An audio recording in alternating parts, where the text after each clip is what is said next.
Hello students, आज हम PSY 101 final term short lecture 33 cover करेंगे। इस लेक्चर में हम पर्सनालिटी असेसमेंट और इंटेलिजेंस का इंट्रोडक्शन, सिंपल और एग्जाम पॉइंट ऑफ व्यू से समझेंगे। सबसे पहले बात करते हैं पर्सनालिटी असेसमेंट की। साइकोलॉजिस्ट्स किसी भी इंसान की पर्सनालिटी को समझने और इवैल्यूएट करने के लिए मुख्तलिफ मेथड्स यूज़ करते हैं। इन मेथड्स में interview, behavioural assessment, psychological test, self report measures और प्रोजेक्टिव टेस्ट शामिल हैं। इंटरव्यू एक फेस टू फेस इंटरेक्शन होता है जहां साइकोलॉजिस्ट वर्बल और नॉन वर्बल दोनों इन्फॉर्मेशन ऑब्जर्व करता है। इंटरव्यू का रिजल्ट इंटरव्यूअर की स्किल पर डिपेंड करता है, क्योंकि जितनी अच्छी क्वेश्चनिंग होगी उतनी ही एक्यूरेट इन्फॉर्मेशन मिलेगी। इसके बाद बिहेवियरल असेसमेंट आता है। इस मेथड में साइकोलॉजिस्ट इंसान के एक्चुअल बिहेवियर को ऑब्जर्व करता है और उसकी पर्सनालिटी को उसके एक्शंस की बुनियाद पर समझता है। अगला मेथड है साइकोलॉजिकल टेस्ट्स। ये स्टैंडर्डाइज्ड टेस्ट होते हैं जो ऑब्जेक्टिवली पर्सनालिटी और बिहेवियर को मेजर करते हैं। एक अच्छा साइकोलॉजिकल टेस्ट हमेशा वैलिड, रिलायबल और स्टैंडर्डाइज्ड होता है। इसके बाद सेल्फ रिपोर्ट मेजर्स आते हैं। इनमें इंसान अपने बिहेवियर और पर्सनालिटी के बारे में खुद क्वेश्चंस के आंसर्स देता है। सबसे famous self report test MMPI यानी मिनेसोटा मल्टीफेसिक पर्सनालिटी इन्वेंट्री है। इस टेस्ट की मदद से डिप्रेशन, हाइस्टेरिया, पैरानोया और स्किज़ोफ्रेनिया जैसी साइकोलॉजिकल प्रॉब्लम्स को आइडेंटिफाई किया जा सकता है। अब बात करते हैं प्रोजेक्टिव टेस्ट्स की।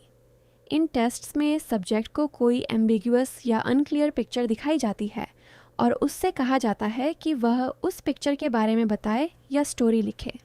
इससे साइकोलॉजिस्ट उसकी हिडन फीलिंग्स और पर्सनालिटी को समझता है। दो बहुत इंपॉर्टेंट प्रोजेक्टिव टेस्ट्स हैं, रोरशक इंकब्लॉट टेस्ट और थीमेटिक अपरसेप्शन टेस्ट यानी TAT।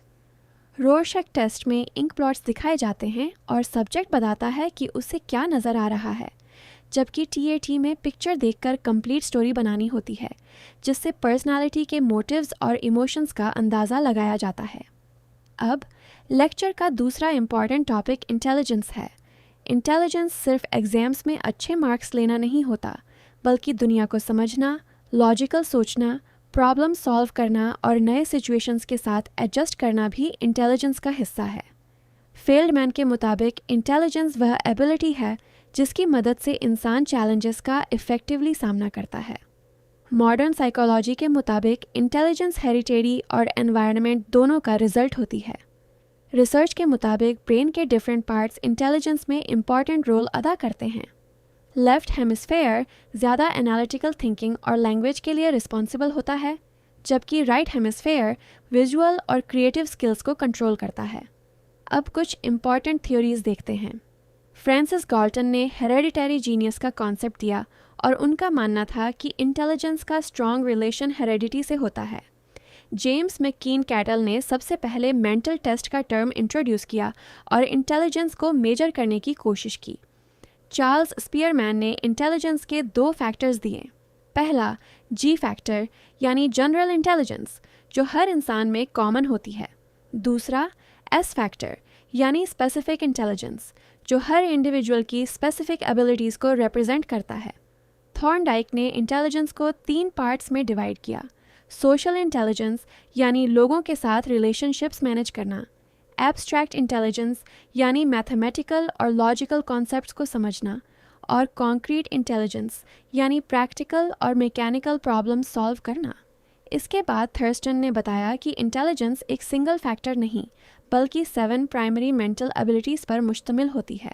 इनमें verbal comprehension, word fluency, special ability, perceptual speed, reasoning, arithmetic ability और मेमोरी शामिल हैं। कैडल और हॉर्न ने इंटेलिजेंस को 2 टाइप्स में डिवाइड किया। क्रिस्टलाइज्ड इंटेलिजेंस वह नॉलेज है जो एजुकेशन और एक्सपीरियंस से बढ़ती रहती है, जबकि फ्लूइड इंटेलिजेंस नई प्रॉब्लम सॉल्व करने की नेचुरल एबिलिटी होती है जो एज के साथ कम हो सकती है। आखिर में गिलफर्ड ने स्ट्रक्चर ऑफ इंटेलेक्ट थ्योरी दी। उनके मुताबिक इंटेलिजेंस बहुत कॉम्प्लेक्स है और ऑपरेशंस, कंटेंट्स और प्रोडक्ट्स के कॉम्बिनेशन से मिलकर बनती है। स्टूडेंट्स फाइनल टर्म के लिए इन पॉइंट्स को ज़रूर याद रखें।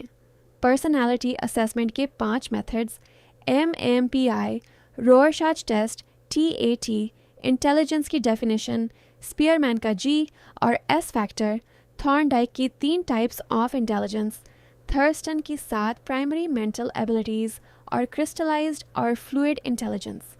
इसी के साथ आज का लेसन 33 कंप्लीट होता है। अगर वीडियो हेल्पफुल लगी हो तो लाइक करें, शेयर करें और चैनल को सब्सक्राइब करना न भूलिए।